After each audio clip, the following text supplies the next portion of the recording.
Sorry about that. Yeah, it went that way.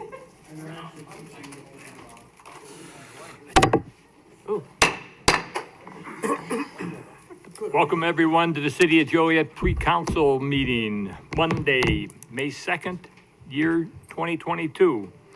Mayor Robert Odekirk will be presiding over the meeting. We'll begin with roll call. Mayor Odekirk, Here. Councilman Clement, Here.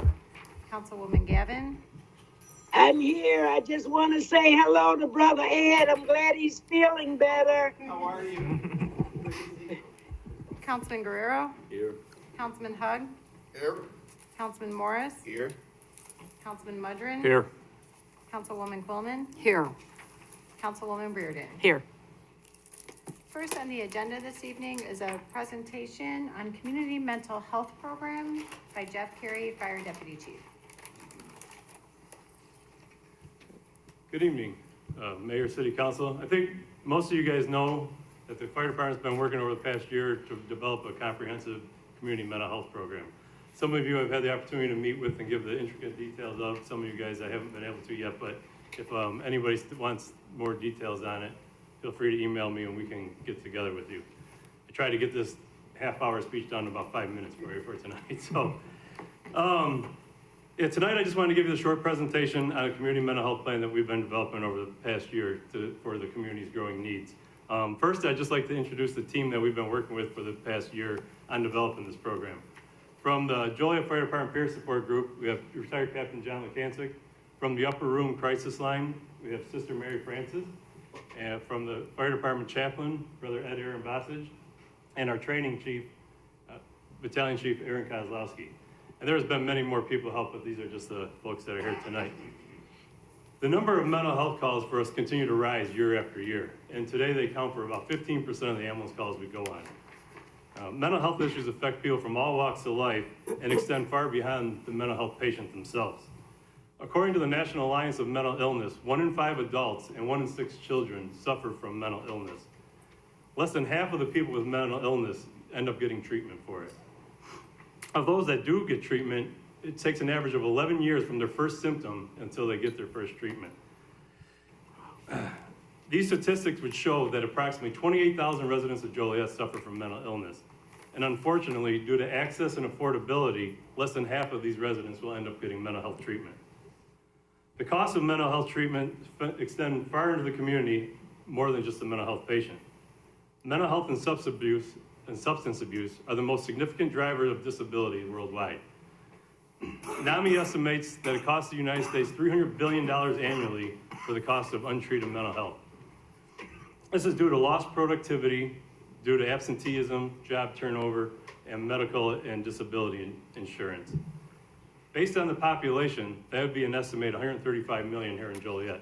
We know that's not directly to the city, but as a whole, what it costs the community. Over 8 million people in the U.S. spend an average of 32 hours a week unpaid to care for an adult with a mental health illness. And 70% of the youth in the juvenile justice system suffer from at least one mental health illness. So we thought, what can we do? Over the past year, we've met with many community stakeholders to formulate a comprehensive mental health plan. We developed a plan that includes emergency response, secondary resources, and the most needed is definitive mental health care that's just not available.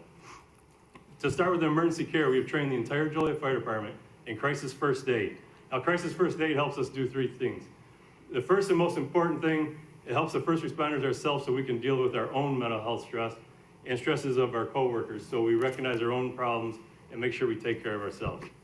Second, it allows the paramedics to deal with people who are suffering from traumatic stress, who might have just suffered the loss of a loved one, loss of their house to a fire, or witnessed some kind of tragic event. Largely at this time, we largely ignore these people who may develop problems later down the road because we don't really have anything to talk to them about. With Crisis First Aid, we'll now grab these people, we'll address them, give them a short speech, and provide them with the resources so when they are alone later on, they can contact these resources and get the help they need. Now, the key to this program is we know that somebody who just suffered a loss isn't going to listen to us at that moment. So the Community Risk Reduction Officer is going to follow up with these people in 48 to 72 hours to make sure that their basic needs are being met. Because somebody who just lost their house, 3 days later maybe they need shelter, maybe they need food. So we're going to call them back and make sure their basic needs are being met, and then also make sure their mental health needs are being met. We don't want to have issues where down the road they develop PTSD because we didn't address these issues early on. So we have the resources that we can provide them with. And then the third thing of our Crisis First Aid is for the mental health patients themselves. While we are not clinicians, performing Crisis First Aid allows us to help stabilize the patient and then get them to the proper resources that they need, which includes now definitive care, which has been missing for a long time. The problem with definitive care has been access. Access to definitive care can take up to 4 to 6 weeks, and that's for if you have insurance. People without insurance or underinsured, this is very difficult for them to reach. People suffering a crisis need this treatment immediately and sometimes cannot get it for that 4 weeks. Because they can't get it for 4 weeks, they end up calling the ambulance, and then we end up taking them to the hospital where there's minimal treatment done for the mental health patient, into the ER, I should say. And then the ER stabilizes them, they give them some resources, they send them back, and then 3 or 4 days later, we're picking them up again. And it's this never-ending cycle of we pick them up, take them to the hospital, and it continues on and on because they're never getting what they really need is a definitive health. We kind of use it like the heart attack. We pick up the heart attack patient, stabilize them, bring them to the ER, and then they go to the cardiologist. With the mental health patient, we pick them up, stabilize them, bring them to the ER, and then they go nowhere. So we've been looking for how can we get them that definitive care. So it's just by luck, last year, the city of Joliet partnership with ThriveWorks for its employees. And ThriveWorks is a network of over 4,000 mental health clinicians that can provide you with mental health care today or tomorrow, which is impossible to find out there. And not only do they provide that health care for you today or tomorrow, they actually will become your clinician that you can see next week, and the next week, and the next week. It usually takes 8 to 10 sessions, they say, until they get you stabilized, and then you maybe only need to get touched up once in a while.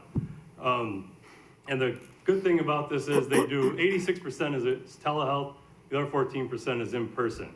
They say they use telehealth a lot because most adults are working, they can't take time on their busy schedules, so telehealth works well for adults because they can do it at their kids' soccer practice, on their lunch break, and then the in-person is mostly for the children. The parents want their kids to actually see somebody.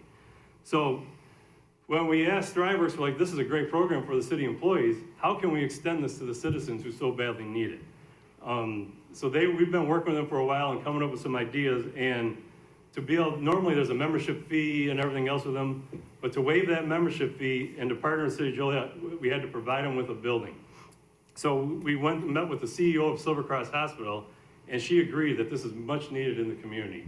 So Silver Cross Hospital is going to provide us with 2,000 square foot of free office space at 1051 Essington Road in Joliet, and we're going to be able to house 3 mental health clinicians there with a therapy land for children. So this will be the first of its kind for this organization, and they're hoping to have it open by June 1st. And when they do, we'll let all you guys know there will be a big ceremony with it. So how it kind of will work for the patient. Obviously, a lot of them are still going to call the ambulance, and then we will give them these resources to get them to there. But also, they won't even need to call the ambulance more because we'll start putting this in water bills and advertising it. So the mental health person experiencing mental health history in Joliet now can go right to the City of Joliet website and access this care immediately. They won't need to call the ambulance or unnecessary ER visits and saving the patients thousands of dollars by this. More importantly, the patient will be getting the care they need, not just cycle through this circle that we see now. Having immediate access to this definitive mental health is going to solve many of the downstream issues that we see today. By providing this service to residents, we're hoping to stop these problems before they start. So we know that right now for today, it costs $99 to see a psychologist at ThriveWorks. And as of today, with the City of Joliet, if you're a resident, you can access that right now if you have insurance, which is mostly fully covered, or if you wanted to self-pay. But what we know from these 50% that don't get treatment It's the uninsured and the underinsured. And those are the ones who most need it the most, and we don't want to leave them out. So we asked Driver, how much would it cost if we had to pick up the balance for the remainder of the citizens of Joliet, where whatever their insurance takes, we might pay the other $40. They estimated for $400,000 a year, we'd be able to provide definitive mental health care to every resident in the city of Joliet. And that's something that's never been able to be done anywhere that I know of in the United States for sure. And like I said earlier, I know that's sounds like a big number, but for the cost we see that it costs the community without treating it, it's kind of small in comparison. So, like I said, untreated mental health, it is more than just money. It affects these people's quality of life, and unfortunately, sometimes it ends up taking their life. So, by providing them mental health care now, we're hoping to save money and life in the future.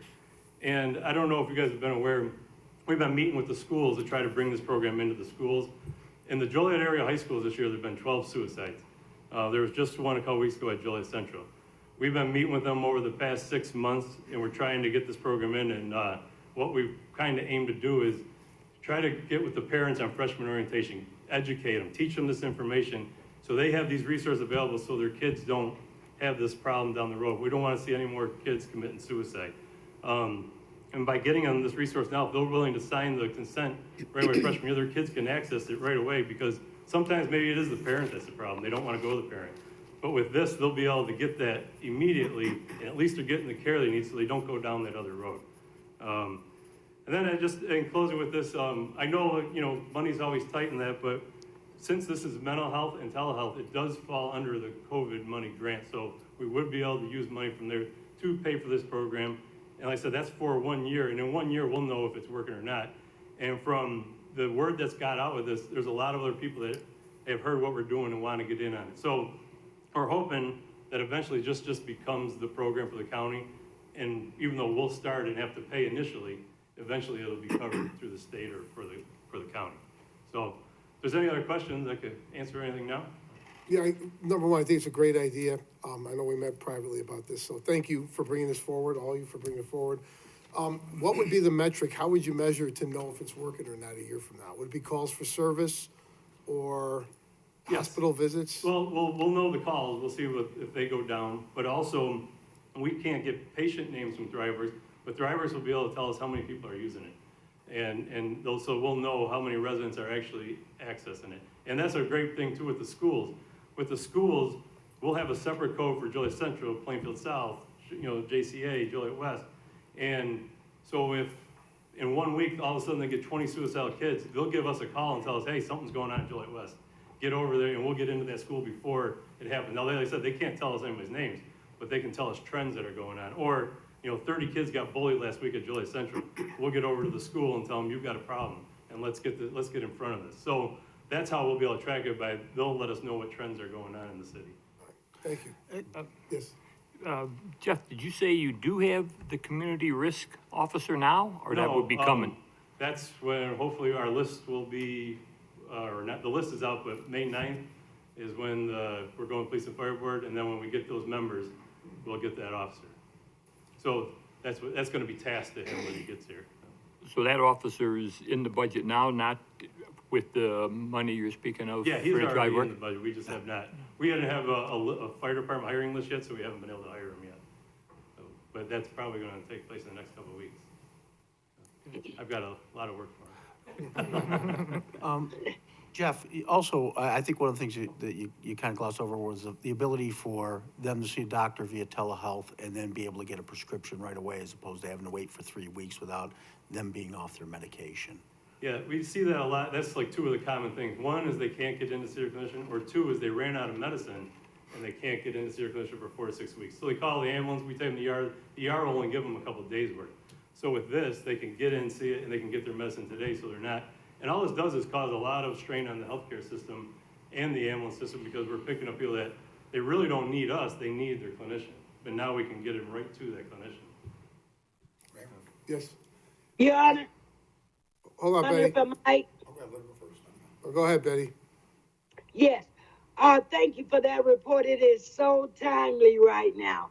I know we have an agency that is doing the clinical work. is there room for any more resources? Because the collaboration of community centers in District 4 and 5 have been able to secure 2 mental health clinicians. And so can they be a part of this, or what will we need to do, Jeff, to bring them to add more resources? In our resource guide, we have, I don't know if you can see that, we have ThriveWorks listed, but we also have the Health Department, Will County, Kendall County. And in our top resource guide here, we have all the other mental health clinicians listed in Joliet. So they will have more options. The problem with local clinicians is they're full. They just don't have any space. We can't get anybody in. ThriveWorks can get them in today or tomorrow. So it's the key to ThriveWorks is the access. We do have other spots for other clinicians that they're welcome to see, but ThriveWorks is the one that can get them in today. Okay, because they are seeing patients, and I didn't know if we could connect with your service to add more resources, or Yeah, we have this say. QR code at the top of our resource guide goes to all the resources in Will County, and they're all listed there, so we can get them to multiple other places. The problem we've ran into, and everybody I've talked to is, even people with insurance that have clinicians, it's that 4 to 6 week waiting period. And that's where the network that they have at ThriveWorks, you get over that. So you can still have another clinician, but if you can't see yours for 4 or 6 weeks, you can jump on here to meet your need today, and then you can still go back to your normal clinician. Exactly, because I think they're seeing them, within a 24-hour period as well. But anyway, I'll get up with you.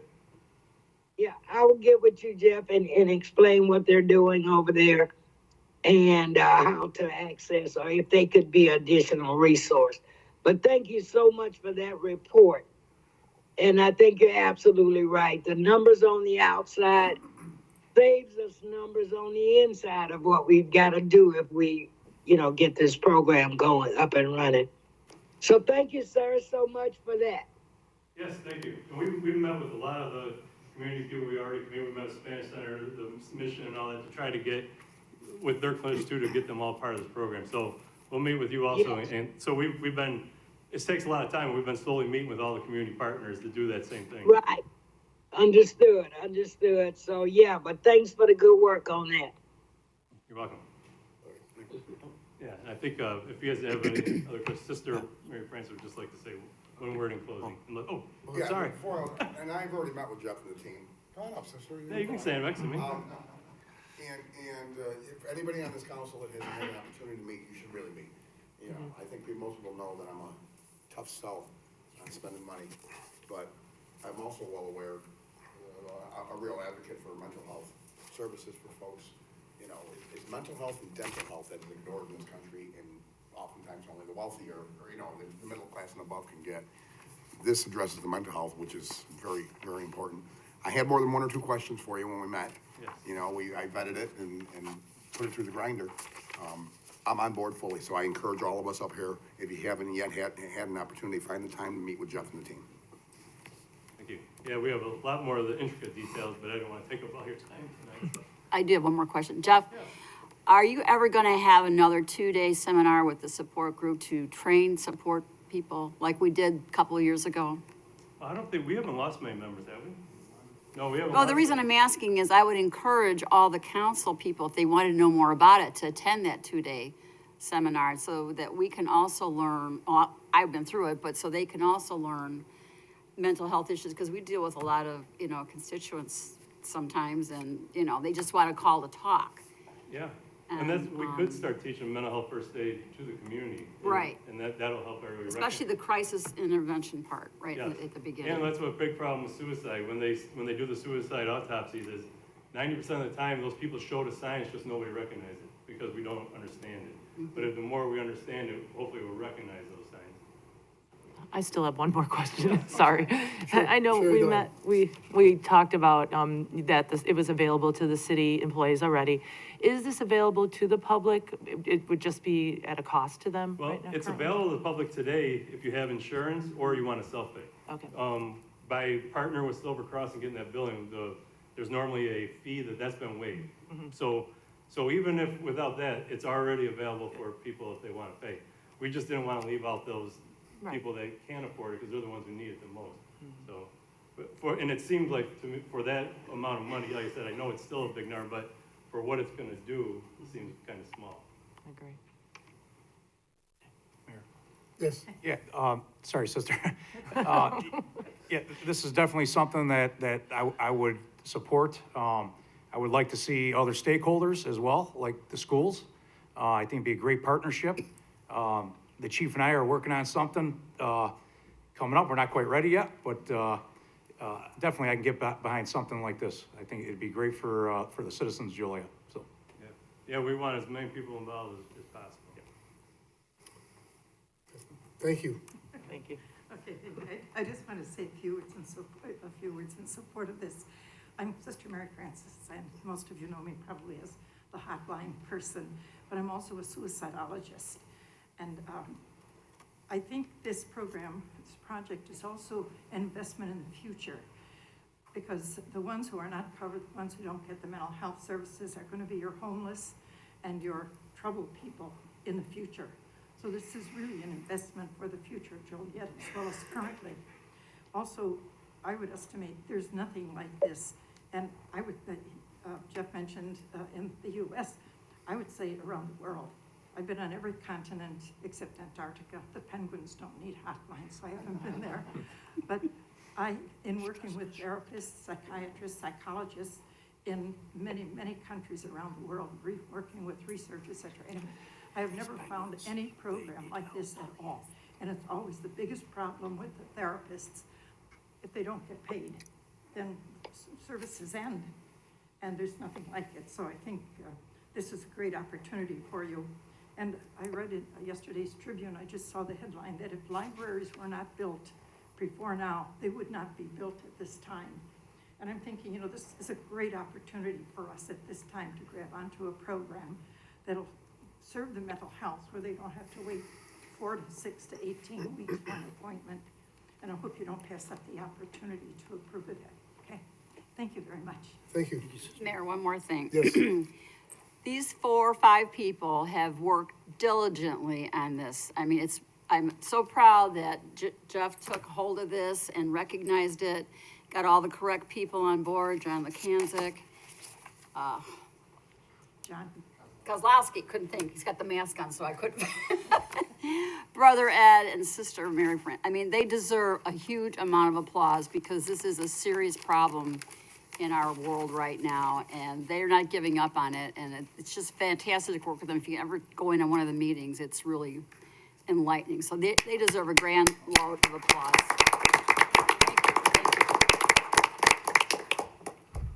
Well, Mr. Mayor, I'm gonna put this on the agenda for next, council Okay, meeting. great. So, all right, great, thank you. thank you. Next on the agenda is citizens to be heard on agenda items. Is there anyone present that would like to speak on an agenda item this evening? Seeing none, we'll have the city manager review tomorrow's agenda items. Okay, agenda item 227-22, regular payroll for February 11th through February 24th, $3,587,635.73. Agenda item 228-22, regular payroll for February 25th through March 10th, 2022, $3,477,923.93. Agenda item 229-22, which is award of a contract auditing for a 5-year period. And this is for our auditors, which we're undergoing an audit right now, financial audit. This is the firm we've used. They're familiar with us, we're familiar with them. So we'd recommend that this go ahead and extend them a 5-year contract. Next agenda item is 230-22, award a contract for the well 30D rehab project to Great Lakes Water Resources in the amount of $245,960. Again, this is continuing. We're going to see a lot more of this. You're going to see it on every agenda for the next really 10 years, all of the water projects that are going to come here. So this is just a continuation of some of these things. Again, agenda item 231-22, award of a contract for the Well Rock Rehab Project to Water Well Solutions, the amount of $267,233. Agenda item 232-22, award a contract for the well 16D rehabilitation project to Water Well Solutions in the amount of $248,205. Agenda item 233-22, award a contract for the East Side wastewater treatment plant dewatering slab project to deconstruction in the amount of $64,900. Next item is 234-22, award of contract for ESRI for licensing, renewal, and services. And this is for the GIS software that we use here in the city. Next item is 235-22, professional engineering services contract for Phase 2 engineering project for the Chicago streetscape reconstruction project to Civtech Engineering in the amount not to exceed $553,268. This is this Phase 2 of the Joliet Plaza. As we start to move forward with some of the concrete engineering, we hopefully will have some plans out here to look at for the council to see what that's going to look like as they go forward. Again, it's item also is 236-22, professional engineering services contract for the design of Joliet City Square to Civtech Engineering in the amount not to exceed $1,029,060. Hey, Jim? Yes, sir. A lot of people are asking on Chicago Street, when, I know we're early, when do they think construction may or may not start? I mean, any timeline? You know, Councilman, I would like, you know how I am, I'd like to get stuff started sooner rather than later. We have to have a design in hand. I would like to show it certainly to the council and have their input. So until we get those designs, I don't know the materials again. There's supply chain issues in getting things here, and has delayed stuff. So I would even venture to guess. I mean, you know, ideally, I'd like to start it much sooner rather than later. But you know, we're going to have some, I hope, some good dialogue as to what we want that downtown Joliet Plaza to look like. Because we're only going to get really one chance to do that in our lifetime, and we shouldn't let that be in haste make waste, so to speak. So I hope that answers your question. You answer your question by saying, I don't know. Right. So, Mayor, just Yes. along those same lines, would this be affecting any of the summer events that we have going on, or you're thinking further down the road? I'm thinking further down the road, Okay. Councilwoman. I don't know what that, again, I don't know what that looks like yet, so. I know, but with the delays with everything Right, now and summer coming right. up, I was wondering. Exactly. I don't believe that there'll be any real construction started this summer. Okay. So, next is the item 237-22, which is professional services agreement for independent review for the alternative water sourcing program with Burns and McDonnell Engineering in the amount of $650,138. That's for the review company that we hired to make sure that the city of Joliet and the Water Commission are getting getting what we're paying for, and that we're paying the right prices for stuff and not just letting other people just charge whatever they want. So this is a really good thing that we're doing here to make sure that there's transparency with the water project, because there's so much money involved here and at stake. Item 238-22, professional services agreement for a comprehensive water and sewer rate study update with Burns and McDonnell Engineering in the amount of $138,592. Item 239-22, purchase 3 vehicle-mounted hydraulic valve turning machines for the Public Utilities Department from E.H. Wax in the amount of $66,780.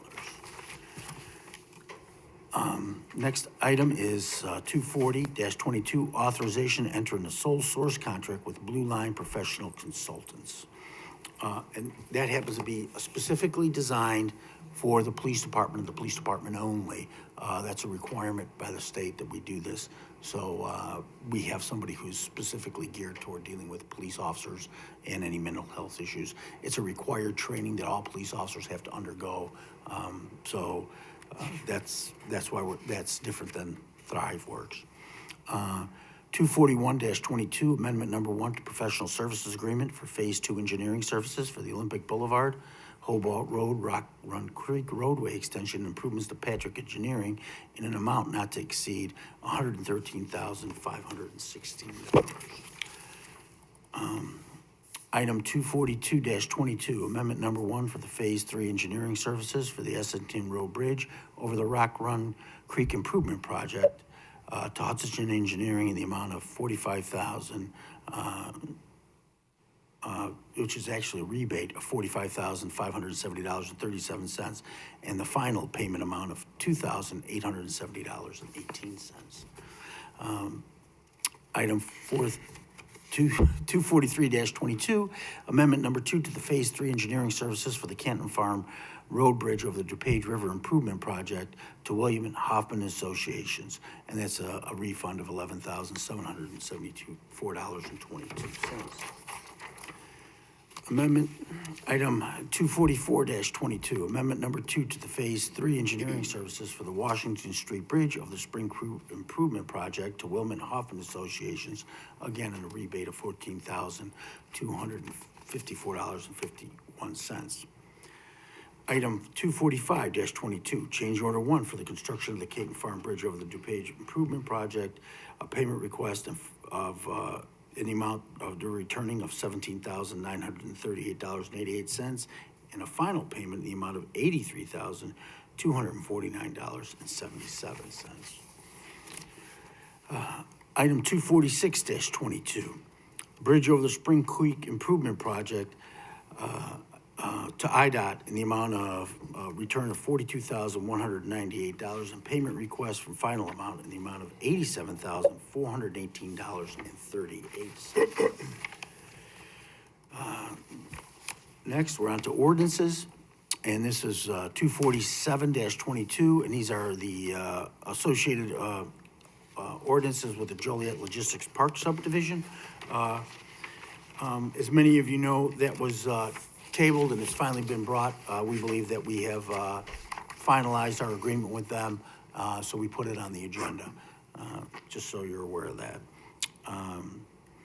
Item 248-22, resolution appropriating Rebuild Illinois bond funds for the Phase 2 professional engineering service contract for the streetscape reconstruction project in the amount of $397,988. Item 249-22, a resolution approving the amendment number 1 to the agreement between the City of Joliet and the Forest Preserve District of Will County for services related to the Hollywood Hobo Road Bridge interchange modifications and roadway reconstruction project. And this is involves an intergovernmental agreement between us and the Park District. I do have another couple items. We finally got our economic director. He accepted our offer today. His name is Cesar Suarez. He's coming up from Peoria. Prior to that, he'd been in Arizona, and prior to that, I believe also in Hawaii. So we're going to be welcoming him here at the end of the month. So he's going to be got large shoes to fill in terms of replacing Derek. So we'd like to welcome him coming here. Additionally, for the people in Kendall County, I got something from the federal government here that wanted me to remind them, and I'll ask it to put it on the website. But the National Health and Nutrition Examination Survey, they're going to get something, and it has to deal with COVID materials. So if you do get it, whether or not you answer it is up to the folks at home. But clearly, if this is not like some kind of a fishing expedition, this is a legitimate government program. So in case you're concerned, you can always call the city here or check the website, but not to be alarmed if they get something. And if they want to cooperate, great. And if they don't, you're not obligated to. So it's just for the federal government to get some data on COVID in various areas of the country. So I believe that's all I have. And that concludes my remarks. Thank you. Next is public comments. Is there anyone that would like to speak under public comments this evening? Seeing none, is there a motion to go into closed session to discuss personnel, collective bargaining, land acquisition or conveyance pending or threatened litigation, after which the meeting will be adjourned? Been motion and seconded to approve. Councilman Clement? Aye. Councilwoman Gavin? Aye. Councilman Guerrero? Aye. Councilman Hug? Aye. Councilman Morris? Aye. Councilman Mudrin? Aye. Councilwoman Quillman? Aye. Councilwoman Reardon? Aye. Motion carried.